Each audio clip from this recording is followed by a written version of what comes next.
Are you all right there, miss? You look like you're having trouble. She stood there in that small-town grocery store, clutching an inhaler she couldn't afford. And the card reader beeped decline in front of everyone. Her cheeks flushed. Her hands shook. She whispered that she'd just come back tomorrow. But a veteran standing behind her in line saw that pain. And something changed in his eyes. In that exact second, a stranger's integrity became stronger than policy. And stronger than fear. If stories like this still matter to you, make sure to like this video and subscribe. Because to understand how we reached this moment, we need to go back to where it all began.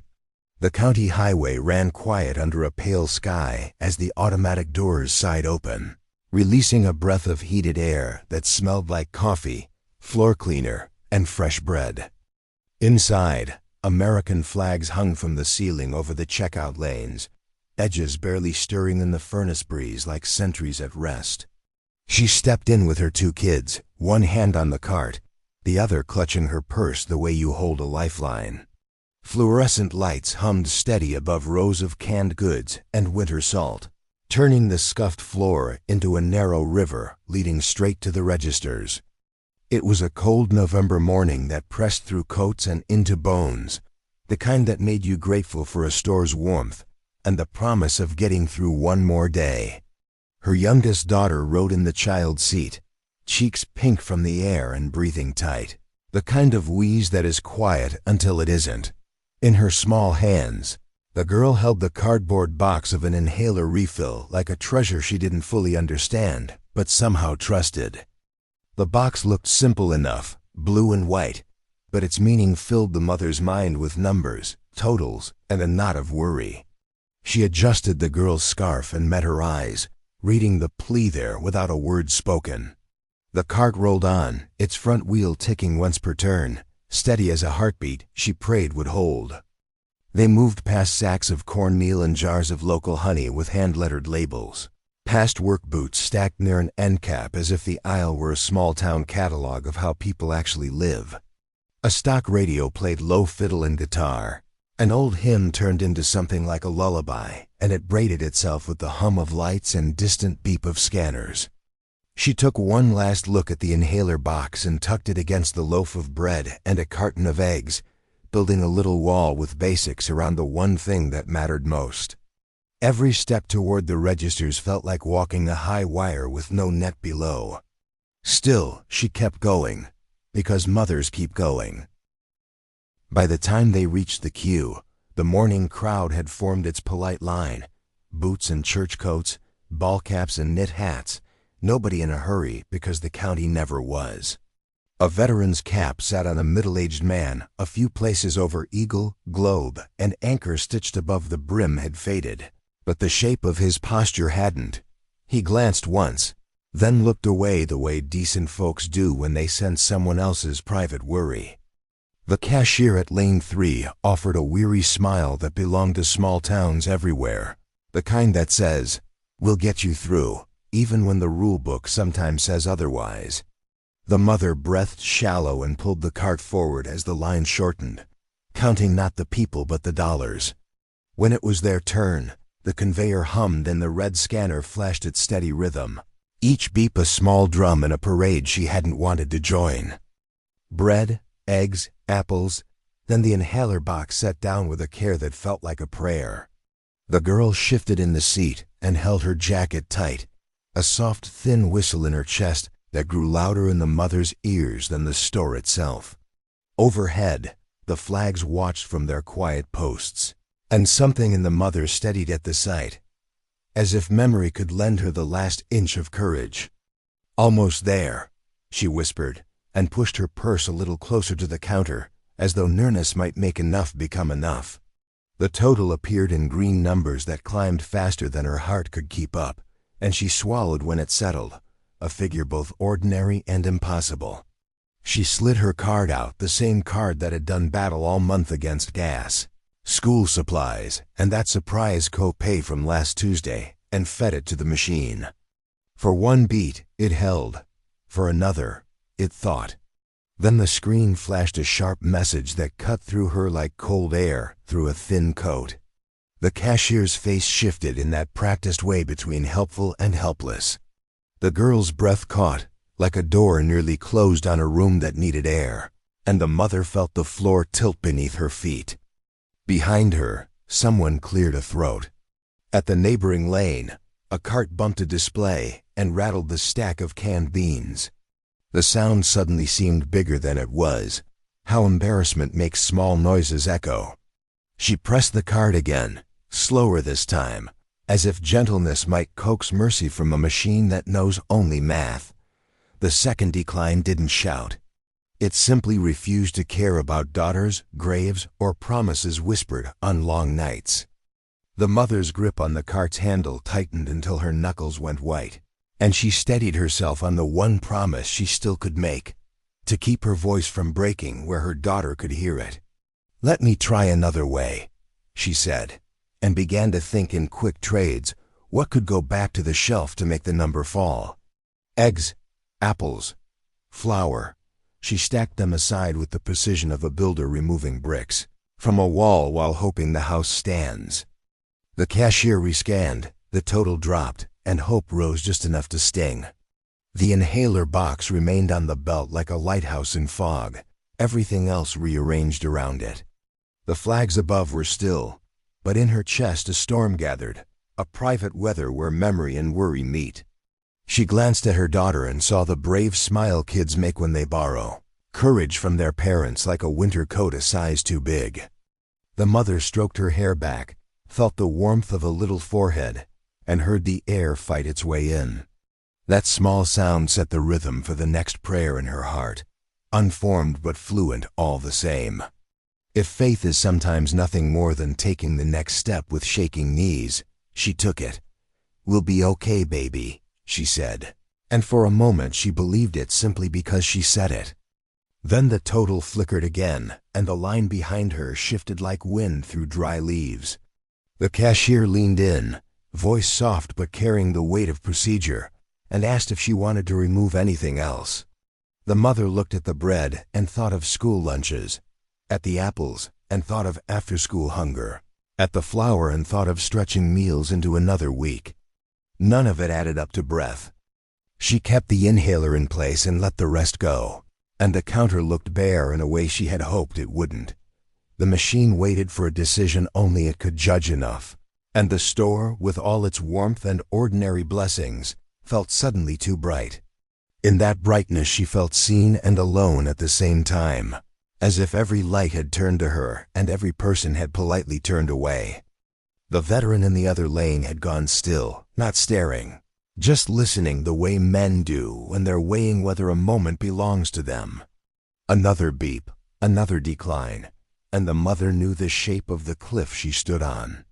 She nodded once to no one in particular, the smallest bow a person can make to reality and still stand. The chapter of this morning was not over, but the page had turned, and the words ahead looked steep as a hill in winter. She placed her palm over the inhaler box, not to claim it but to feel it one more time, the way you touch a photograph before you put it back in the drawer. The cashier waited with a sympathy he couldn't spend. The mother let her hand fall, and the cart felt heavier even though it held less. The flags above did not move, but something in her did, a quiet shift from hope toward something colder and harder. When she lifted her eyes, the line of people and the long aisle beyond them felt farther away than miles. The morning, no longer merely cold, had become a test. She had learned to count in 2 languages, dollars and days. The days since her husband's rig never made it past the black ice on that stretch near mile marker 212, and the dollars that stretched like a tight rope over a canyon she crossed every month.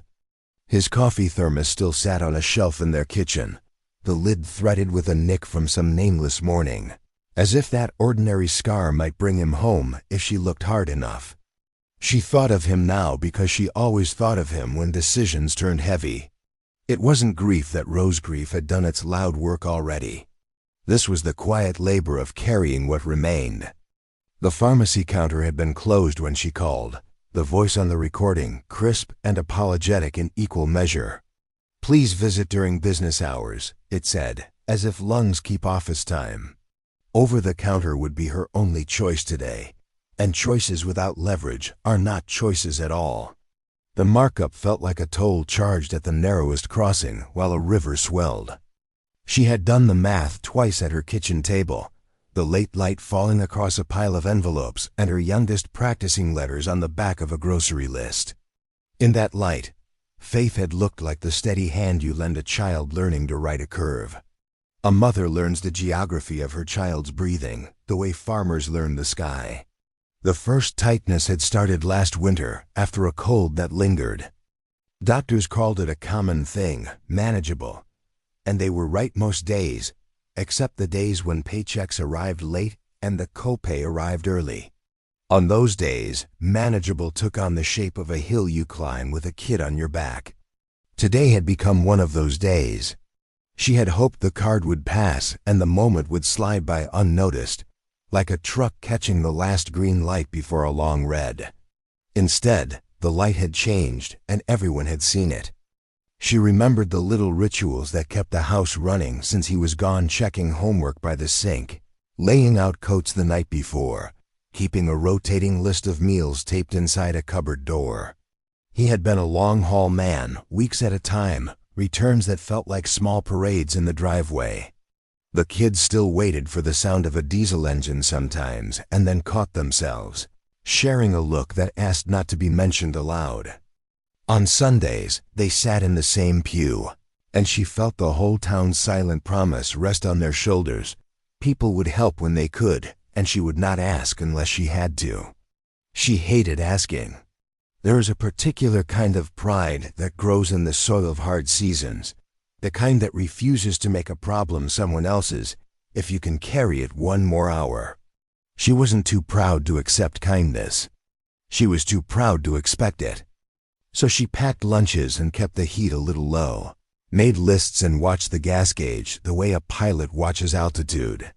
The inhaler box on the belt had represented not only medicine, but a chance to make the problem small again, to keep breathing from becoming the center of the day. Now the problem had stepped into the light under those humming fixtures and asked to be named. The cashier's scanner sat quiet, a little red eye gone still, and in the silence she felt the air in her daughter's chest like a ticking clock. She thought of the pharmacy technician who knew her by name and the way they always kept a smile ready, the kind that said, "We'll get you through." That's what we do. The closed window today had not been anyone's fault, but it had felt like the first door in a hallway of them. She had walked into the grocery because groceries are where ordinary trouble meets ordinary help, because neighbors stand shoulder to shoulder in lines where life is counted out in totals and coupons. It had seemed right to hope, and now hope stood in the cold with her. She ran her fingertips along the edge of the purse strap, a small motion that grounded her when the ground went soft. The inhaler's price pulsed in her mind, a number bright as a hazard light. She pictured her husband's hands on a steering wheel, the way he'd drum his fingers when a snow squall moved in, and how he'd say, "A good driver knows the road, but a wise one knows when to slow down." She was slowing down now, not out of fear but out of care, because care is what keeps families from skidding into ditches no one can climb out of. The line shifted, the fluorescent hum resumed its steady hymn, and she realized the next choice would not be private. The store manager's presence hovered at the edge of her awareness, not yet in the scene but near enough to change it. She could feel the rules drawing close the way weather does, inevitable and impersonal. She thought of the church office down the street, the hand-lettered announcements on the bulletin board, the way people pin needs beside bake sales and youth group car washes. Pride tugged at her sleeve again, telling her to endure today's sting and find another way tomorrow. But breath is not a tomorrow problem. It is a now problem, and now was running out of room. She looked down at her daughter's small boots, scuffed at the toe from playground gravel, and at the soft rise and fall that should have been easier. The girl's eyes were wide, not with panic, but with the kind of trust that borrows steadiness from a parent's face. "We'll be okay," the mother said again, and she meant it more fiercely the second time because sometimes truth is chosen before it is seen. She took a breath that tried to shake and held it steady, the way you hold a ladder while someone climbs. The machine's display waited for her decision, as if it knew all the ones that had led her here. And so she made the only move left that kept dignity intact in a place where dignity had little to spend. She reached toward the inhaler, hesitated, and set her hand down flat on the counter instead. The gesture said, "Not yet," and also, "Please, God." She couldn't crack open the sky, or the policy, or the month's arithmetic, but she could hold the moment still for the space of one prayer. In that held breath of time, boots shifted behind her and an old cap brim tipped in quiet attention. Somewhere, a choice was being weighed that did not belong to her, and the morning drew tight around the hinge where one life meets another. She straightened her shoulders the way she had on the day of the funeral when she'd spoken over a folded flag. Bearing up is a learned craft, and she had become a craftswoman. If she had to leave the inhaler on the counter and carry that heaviness out into the November wind, she would do it without letting the tears show in the cart's reflection.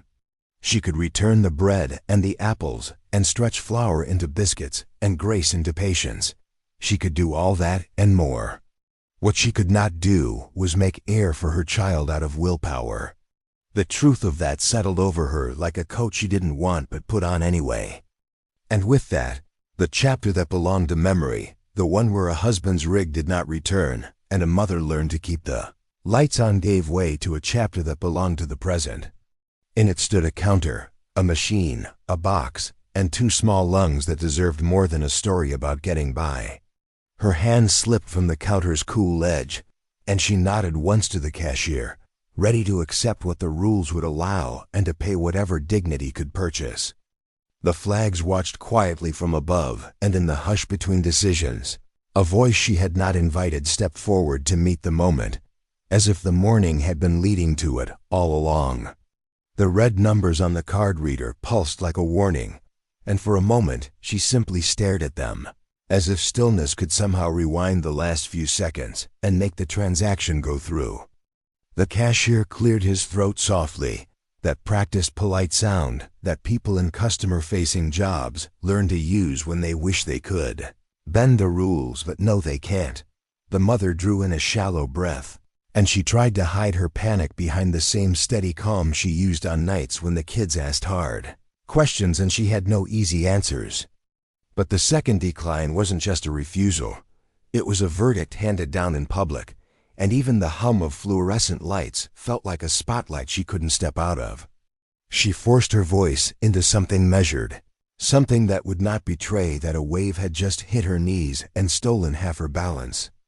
She lifted items from the belt, first the apples, then the loaf, and then the flour, each return like a tiny surrender to a ledger she never consented to live within. People in line shifted. Some looked at their phones to give her privacy. Others looked toward her child and then back at the floor, the human instinct to witness and not interfere wrestling inside their chests. The cashier scanned the adjusted total, and for a breath, she hoped the worst had passed. But hope, at that moment, was a glass ornament too close to an edge.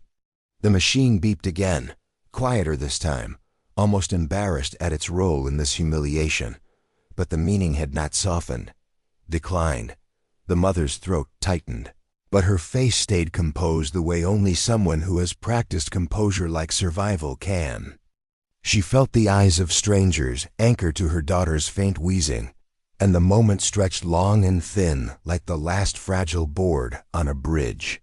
Her daughter reached out and held her wrist, not because she understood the transaction, but because she understood her mother's silence, and that was worse than any explanation spoken out loud. It didn't matter that the mother had done everything right. Packed lunches, clipped coupons, stretched dinners, traded sleep for overtime, because sometimes life doesn't measure effort. It measures capacity, and capacity was in the red today. A woman a few feet back sighed softly, not annoyed, but wounded on the mother's behalf. because the scene wasn't drama for entertainment. It was an all too familiar reflection of how close the edge can be for ordinary Americans. The flags overhead seemed suddenly out of place, as if the silent symbols of liberty had turned into mute witnesses of an injustice that had become too commonplace in the very country they were meant to represent. The mother blinked twice, steadying herself, and cleared her throat before anyone could see tears gather. She wouldn't give shame permission to take more than it already had. She straightened her back and nodded to the cashier, the universal signal for, "I know what this means, cancel the transaction." The cashier looked at the inhaler box with quiet sympathy, then looked at the manager's station as if wishing someone with authority would step in. But authority in that store lived in policy, not compassion, and policy doesn't rewrite itself for tears. With her voice small but steady, she whispered, "We'll come back tomorrow." And though she said it softly, the words felt like a hammer inside her chest. Her daughter's breathing tightened, not panic yet, but the kind of restrained struggle that makes a parent feel each inhale like a ticking countdown. The mother placed her hand briefly on the inhaler box, not reclaiming it, just touching it like one touches a tombstone, aware that this moment held more weight than anyone else in that store could fully see. She let go, and the box sat alone on the belt, a symbol of a battle she couldn't win today. A young bagger paused mid-step, jaw clenched in a small moral frustration, wanting to help, but knowing he didn't have the right, the authority, or the money. He looked toward the manager, but the manager didn't look back. He was scanning the store, guarding policy the way some men guard status. The line behind them remained frozen in that uneasy quiet that happens when injustice stands center stage and everyone hopes someone braver than them will step forward. The mother wrapped her coat tighter on her daughter's shoulders, signaling the end of this attempt. Her daughter looked up, eyes wide, silent question written clearly, "What now?" And the mother forced the softest smile she could manage, not because she felt hope, but because children should not suffer the full weight of adult storms. She began to turn the cart slowly, each push heavier than the last, each step reshaping that small aisle into a long hallway of defeat. She was already heading away from the register, believing the scene had closed. But some moments do not end when a door closes, they pivot. And in that pivot, a different kind of voice stepped into the silence. Someone behind her shifted his boots on the polished floor. The sound was small, but it carried. Not the sound of impatience, not the sound of disapproval, but the sound of a man deciding that silence was unacceptable. And that sound, simple as it was, would stop her in her tracks before humiliation could seal this morning into her daughter's memory as the day no one cared, because someone did. And he was about to make sure the entire store knew it. Before the cart cleared the lane, the store manager stepped forward, not hurried, not emotional, just procedural. He carried himself like the physical embodiment of the policy manual, clipboard posture, arms folded not in malice, but in a quiet devotion to rules he believed kept order in the world.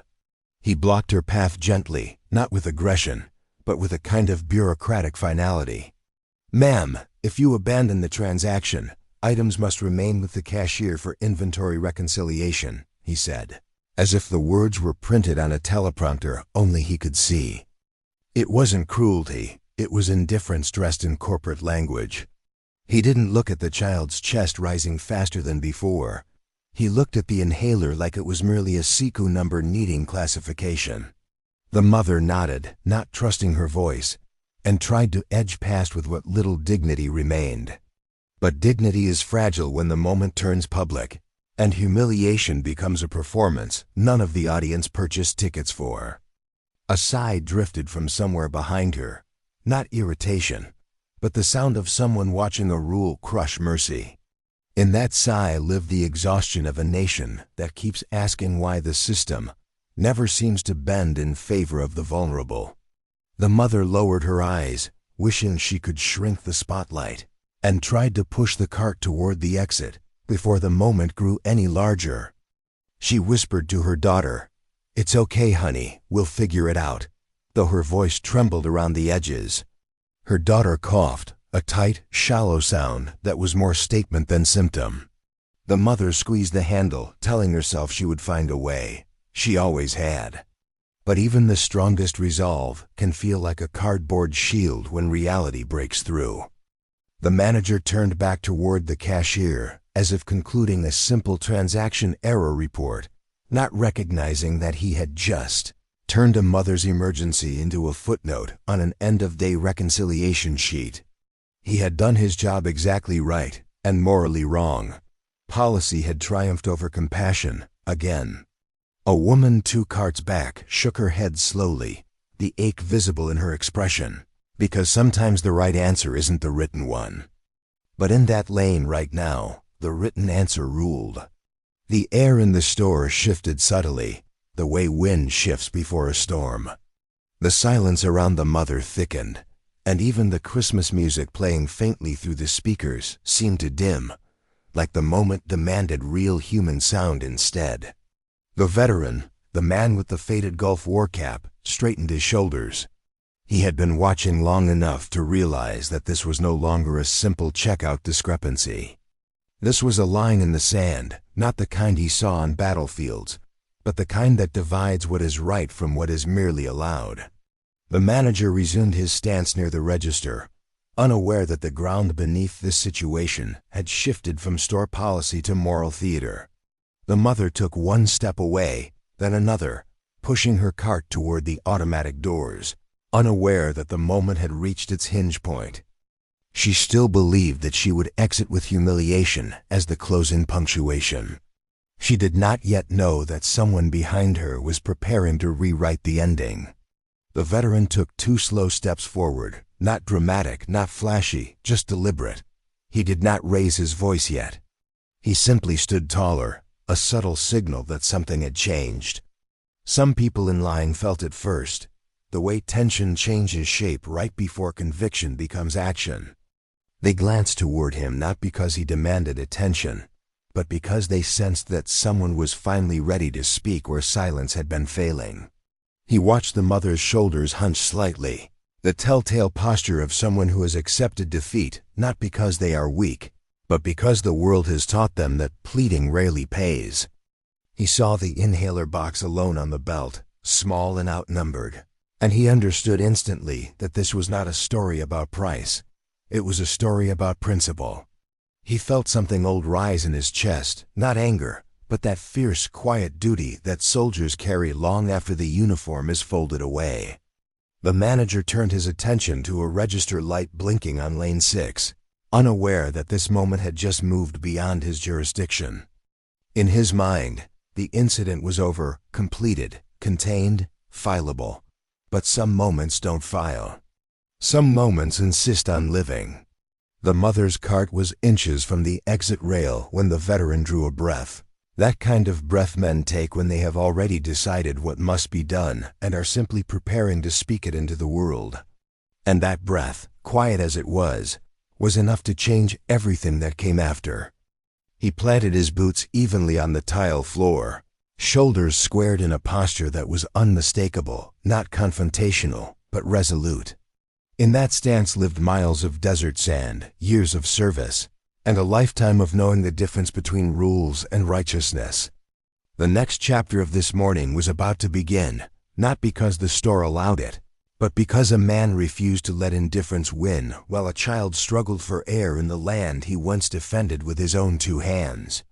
The mother's cart had just crossed the invisible threshold between transaction attempt and exit, when a voice rose behind her, not loud, not angry, but steady enough to cut through every distraction in the store.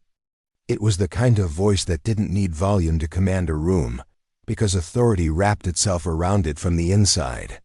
The veteran stepped 1 foot forward and said, "Hold on." And the store, all the little aisles, all the fluorescent hums, all the shuffling boots, froze. The mother stopped moving before she even realized she had heard him, because something in his tone made her body understand before her mind did. This was not someone questioning her. This was someone claiming responsibility for the moment. Eyes lifted all along the line. A man in a work jacket paused mid-reach toward a pack of gum. A woman holding 2 bags of flour turned her chin just enough to see better. Even the young bagger, who a moment earlier had felt helpless, straightened up like he had just glimpsed the first sign of a cavalry he didn't expect to arrive.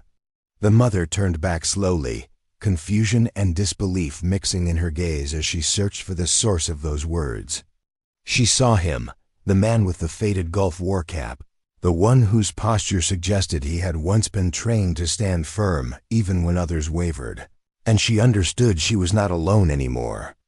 The veteran took another step toward the counter, and his boots echoed softly against the tile like a declaration. He didn't ask permission. He didn't ask if the mother wanted his help.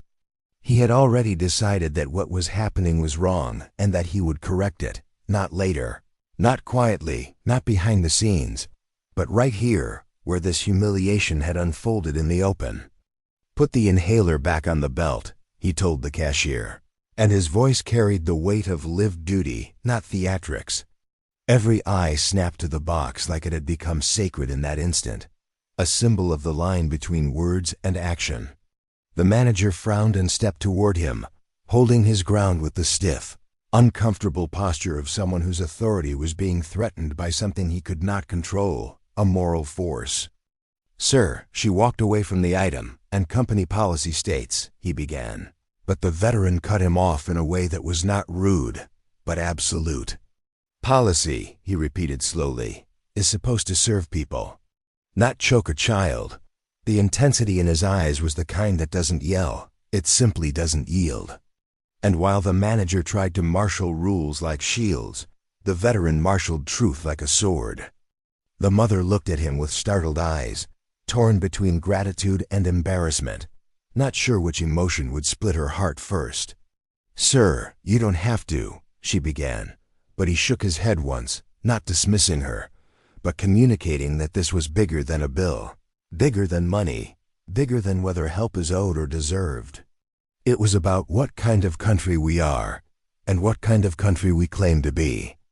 The girl, still in the cart seat, looked at him the way children look at heroes in old storybooks, with quiet awe and unfiltered hope. People nearby leaned in, not physically, but emotionally, because they sensed that something rare had just entered the building. The truth is, we don't see courage much anymore, at least not in public, and when it does appear, it changes the temperature of the air. Someone near the back whispered, "That's a veteran," and the words traveled like a quiet reverence, the kind that moves from heart to heart without needing a microphone. In that silence, the mother felt her throat tighten, not with fear, but with the overwhelming realization that someone was finally standing for her, not against her. The cashier looked at the manager, then back at the veteran, torn between the rules printed in the break room and the justice unfolding right in front of him. But the veteran settled the dilemma with one simple phrase: "Scan the inhaler." It wasn't a request. It was a moral order. And morality outranks policy when a child's breath is at stake. The girl inhaled shakily, eyes fixed on the man like she could sense the shift in fate, like she understood that this moment was writing itself deeper than this store, deeper than this day, deeper even than this winter. The manager stiffened, but he sensed the room had already turned against him. People weren't looking at him anymore for permission or authority. They were looking at the veteran. They were looking at the man who had finally said the quiet part out loud, that rules have become excuses, and excuses have become armor that prevents compassion from doing what compassion was designed to do. The manager's jaw clenched because he realized in this moment that policy was not the reigning authority anymore. Decency was. The mother swallowed hard, and her lips trembled, because she wasn't sure if she should step in and stop this, or simply let it wash over her like grace she didn't feel worthy of yet.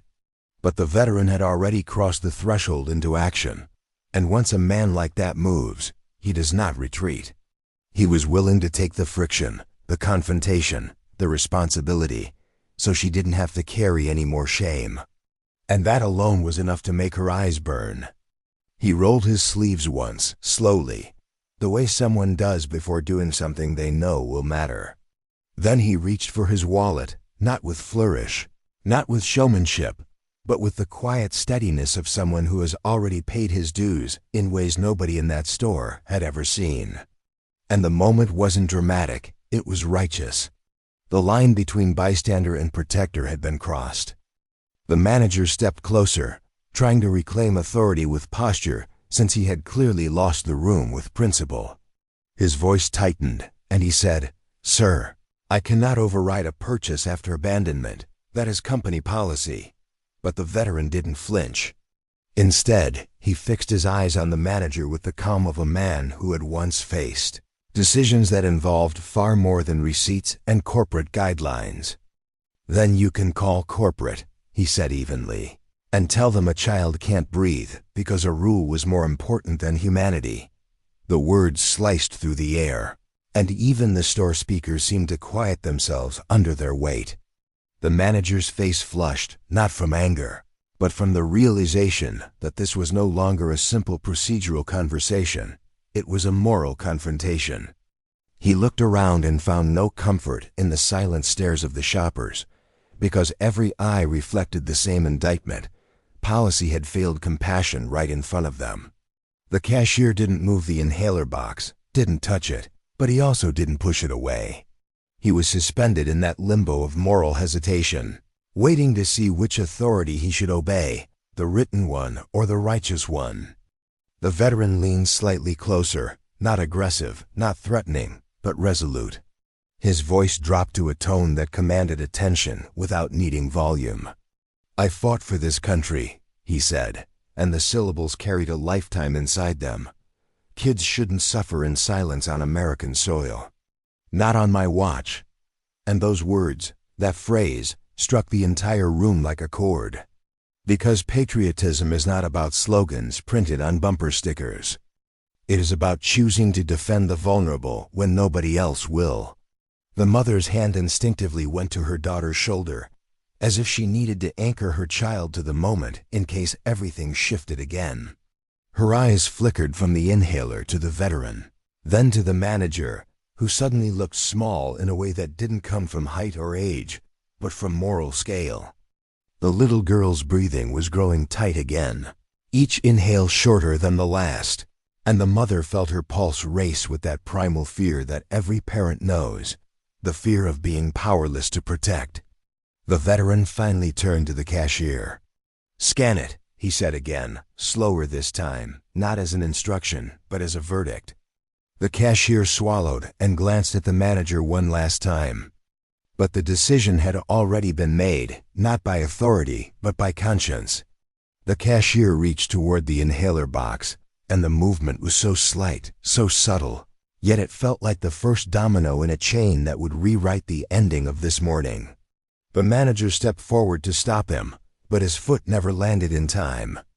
Before the manager could speak, someone from the back of the line said, "Let the man pay," and the voice didn't need volume to hold power, because it echoed what every single person was thinking. The manager's mouth hung open for half a second, the brief moment where control slipped from his hands for good. Because once people choose the moral leader in the room, positional leadership becomes irrelevant. And the moral leader was not wearing a name tag or carrying a clipboard. He was wearing a faded cap that held the memory of service. The veteran slipped his card from his wallet. He didn't shake. His hand was steady the way only seasoned hands can be, hands that have held rifles, held brothers, held lives. "This isn't charity," he said quietly, speaking to the mother without looking away from the cashier. "This is responsibility." The mother's breath caught in her throat because he wasn't helping her out of pity. He was helping her out of principle. He wasn't offering generosity, he was offering justice. The cashier accepted the card slowly, reverently, as if accepting a flag being folded. The manager stepped back, not because he agreed, but because he sensed this moment had moved beyond the reach of his job title. He understood, perhaps for the first time, that no policy manual could match the authority of a man who had seen war and still believed kindness should win battles too. And so he said nothing, because there was nothing left for him to say. As the cashier lifted the inhaler box and hovered it near the scanner, the room held its breath. The mother, the child, the veteran, the shoppers, every single person in that store suspended in a single shared pulse. The beep that followed wasn't just a transaction acknowledgement. It was the sound of mercy prevailing. And that single sound, that tiny electronic chirp, carried more patriotism than any corporate slogan ever could. And in that moment, the store transformed, no longer a place of humiliation, but a place of witness. The moment after the scanner beeped felt suspended in a kind of sacred hush, as if the entire store had briefly turned into a chapel built out of linoleum, winter coats, and everyday people who rarely saw miracles up close. The veteran didn't flinch, didn't hesitate, didn't look for applause. He simply slid his card across the counter like this was the most ordinary thing a decent man could do on a cold November morning. The cashier's hands shook slightly as he took the card, because he knew he was holding more than payment. He was holding courage being translated into action.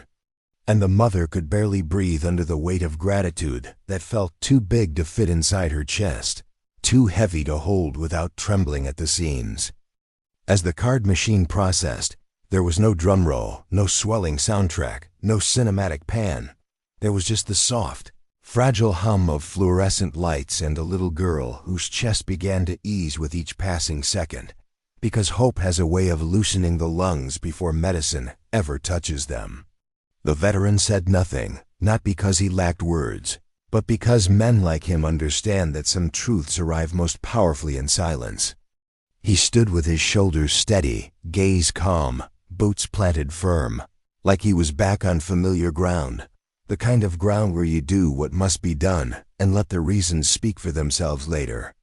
The receipt printed in a long pale ribbon, and the veteran reached out and took it carefully, then folded it once, twice, 3 times, until it was small enough that it almost disappeared into his hand. He looked at the cashier and said quietly, "Separate bag, please." No name attached to hers, and that instruction, that little detail, told the entire store everything about his intention. He wasn't giving charity. He was restoring dignity. Charity says, "I give because you lack." Dignity says, "I give because you deserve protection."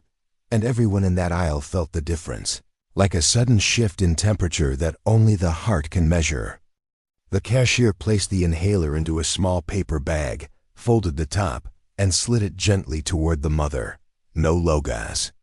No labels, no record of the transaction tied to her. It was as if he had placed a small miracle in a plain brown wrapper, quiet, unadvertised, pure. The manager hovered a few feet away, unsure whether to keep watching or step back, unsure whether he had become witness or obstacle, because this situation had slipped beyond his realm of spreadsheets and corporate bulletins, and now existed inside a different jurisdiction entirely. The human soul. The mother finally found her voice, but it came out thin and quivering like wind chimes in a winter gust. "I don't deserve this," she whispered, because this was what life had taught her to believe, that blessings must be earned, that help must be justified, that kindness was a scarce resource rationed only to the strongest or the most fortunate. But the veteran shook his head gently, his eyes soft yet unwavering. "Ma'am," he said, "this isn't about deserving. This is about your little girl breathing." And those words, simple as they were, felt like a scripture written in everyday language. The little girl looked up at the veteran, her chest rising a little smoother, her breath no longer trembling like brittle glass. She didn't fully understand the financial transaction, or the office politics, or the bravery wrapped in quiet humility. She simply knew that someone had stepped into her family's storm and held an umbrella over them without being asked. And in that moment, innocence recognized goodness, pure and unfiltered, the way sunlight recognizes morning without needing instruction. The mother covered her mouth with her hand, eyes flooding, because tears are sometimes the body's only way of translating overwhelming grace into something visible. She wanted to say thank you, wanted to say 100 things, but language felt too small to carry the size of this moment. The veteran saw the struggle in her face and gave a small nod of understanding, the kind a soldier gives when he's seen more than he speaks. He didn't require her gratitude, because gratitude, when genuine, is self-evident without being spoken. As the veteran stepped back from the counter, the aisle seemed to widen around him, as if people instinctively made room for an old kind of heroism they rarely encounter in real time. He didn't puff out his chest or stand taller. He simply existed in the space with a quiet confidence earned not from ego, but from service and scars and memory. The air felt different now, not heavy like before, but charged with the awareness that something honorable had just occurred in a place usually reserved for coupon math and weekly budget calculations. The mother held the small brown bag as if it contained more than medicine, as if it contained evidence that God still sends the right people at the right second, even when miracles look like work boots, flannel jackets, and modest middle-aged men who don't seek credit. And when she finally whispered, "Thank you," it was barely audible, but the veteran heard it anyway. Because gratitude, like faith, doesn't require volume, it requires sincerity. The veteran took one knee, not theatrically, not dramatically, but simply so he could speak to the little girl at eye level, because respect is never measured by height, but by the willingness to lower oneself to communicate with gentle clarity. Her eyes glistened, and he offered the faintest smile, the kind of smile men give when they know that their presence has secured oxygen where rules denied it. He looked at her, not like she was a problem to solve, but like she was someone precious who deserved space in this world. And he spoke softly, as though he were speaking truth that should never again be forgotten. "Your daddy would want you breathing easy," he said, with reverence in his voice, as though he understood, without being told, that the father who once carried the weight of this family was now gone.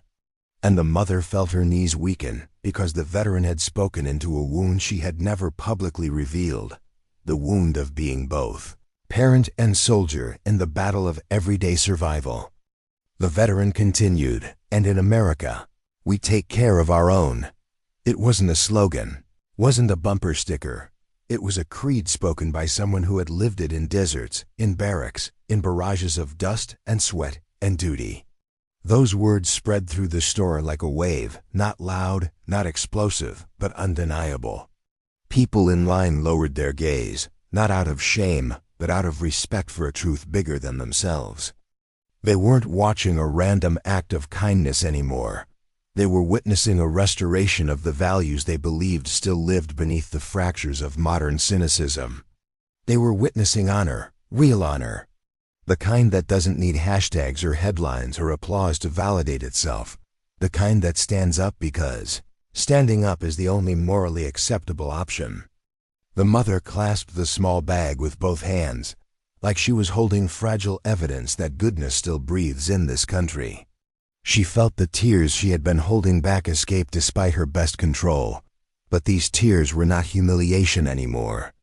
They were something else, something cleansing. Something that washed away the coldness of the policy that tried to suffocate compassion just minutes earlier.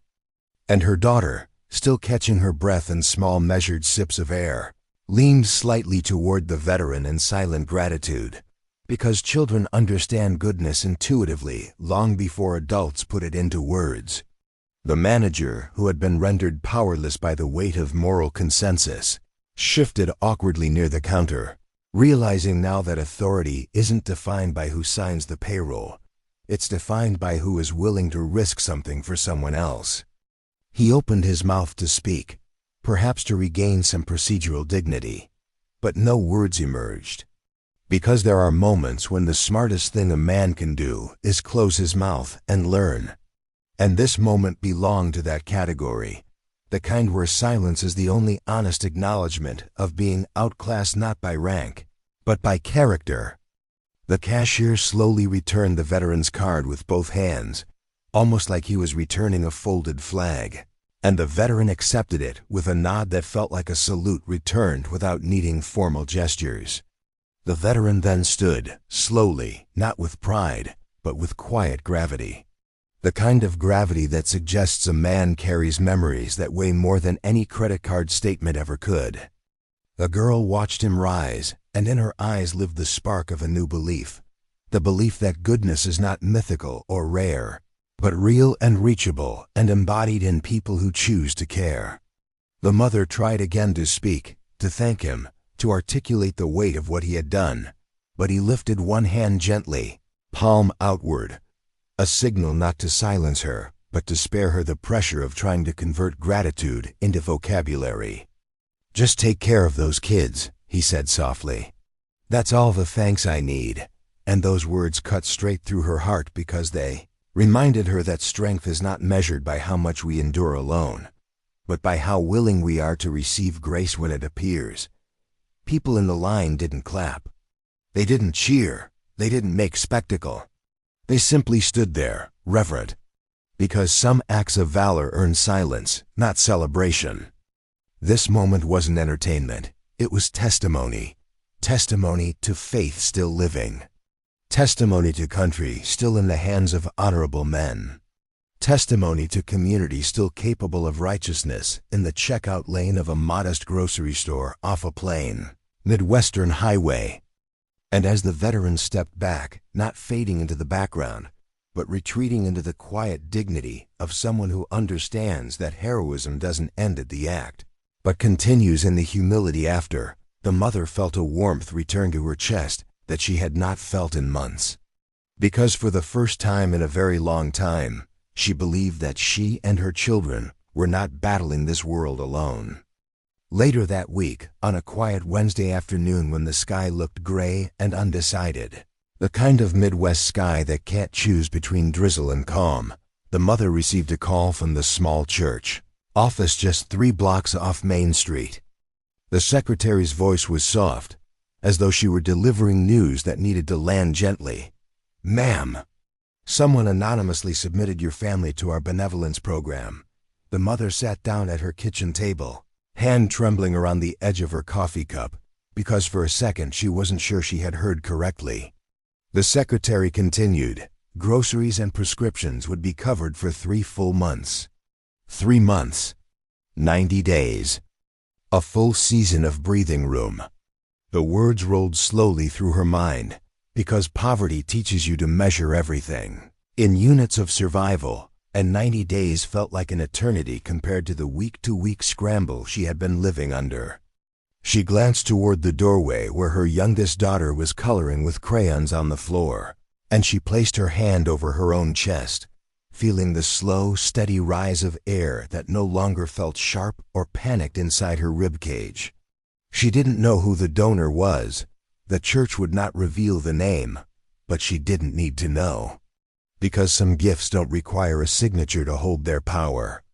She hung up the phone and placed it gently on the table, letting the silence of the home absorb the news. Outside, a truck rumbled down the county road, and she recognized that sound, the kind of truck that men who work with their hands tend to drive.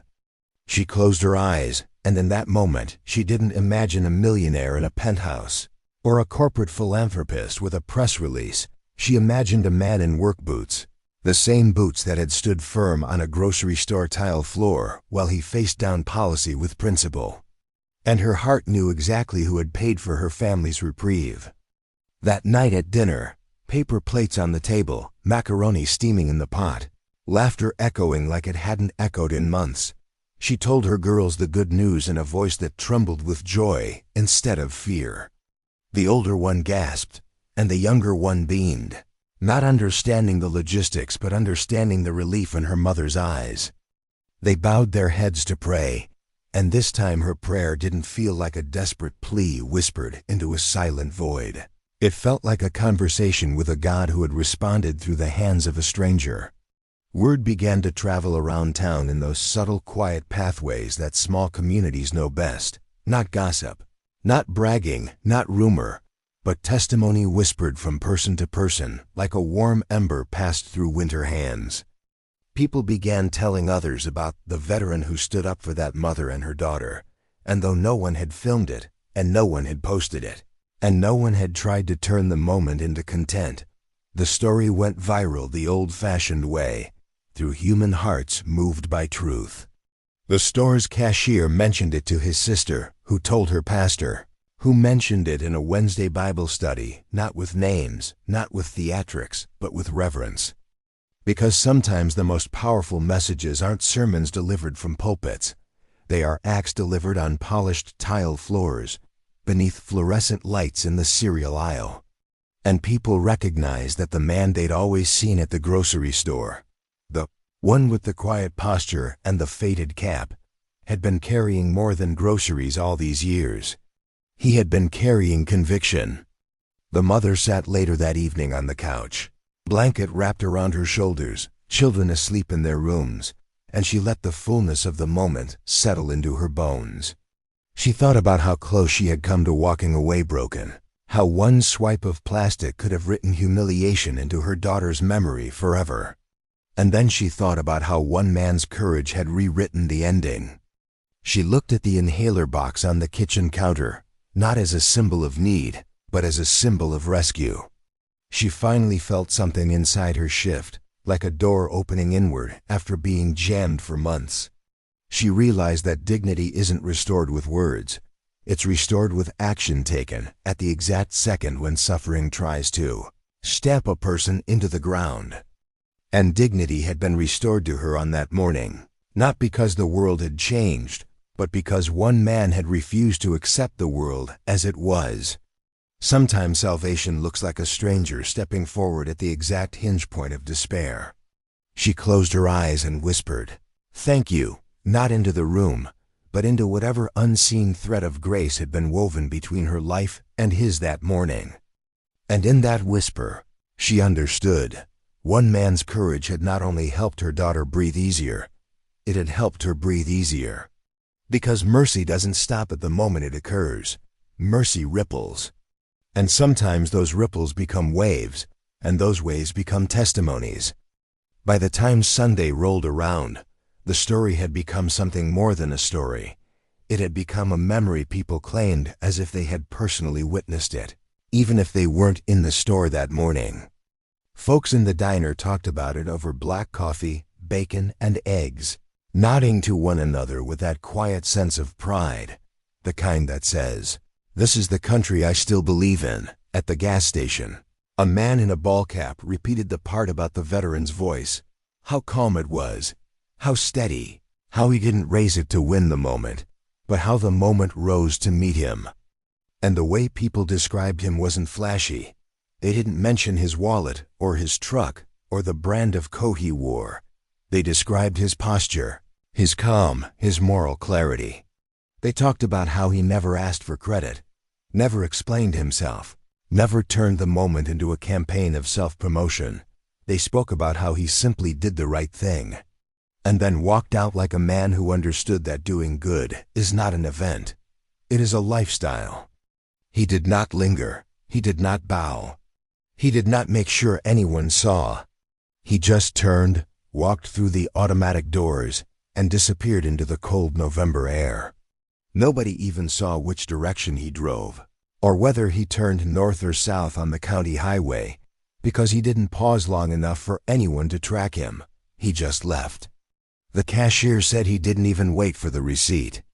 He simply tapped the counter, nodded once, and slipped away like someone who had done this kind of thing before, maybe many times, unseen, unrecorded, uncelebrated.